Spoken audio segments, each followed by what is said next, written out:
देखो आम दाबी कर सांबादिक सुरक्षा आईन प्रणयन हो एवं अवसरकालीन भत्ता प्रदान करा जाऊ 10,000 टंका अन्यून मासिक ता छड़ा जो स्वास्थ्य बीमा योजना अच्छी से बापा माँ को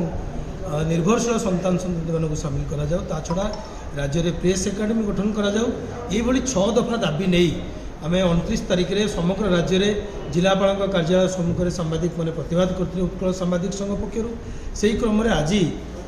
कला बैच परिधान कर राज्यर समस्त सांबादिक एवं नयागढ़ ठारे आज विशेष भाव में एक प्रतिवाद सभार आयोजन करा नयागढ़ 8टी ब्लॉक सांबादिक बंधु मैंने एकत्रित होते दाबी समूह प्रति सरकार दृष्टि आकर्षण करने अनेक कथा आलोचना है जो आगामी दिन में सरकार जदि ये दाबी प्रति कर्णपात न करती तेरे किभली भाव में एक दुर्बार आंदोलन को आम आगू को नबू से संपर्क में आम आलोचना करूँ एवं संकल्पबद्ध हेले कि आगामी दिन में सांबादिक संघ पक्षर किभली भाव में संग्राम जारी रहिबो। Please watch current updates in Rainbow Media. Subscribe our channel in YouTube. Follow us in Meta. For fresh updates, visit our web page www.rainbowodisha.com.in.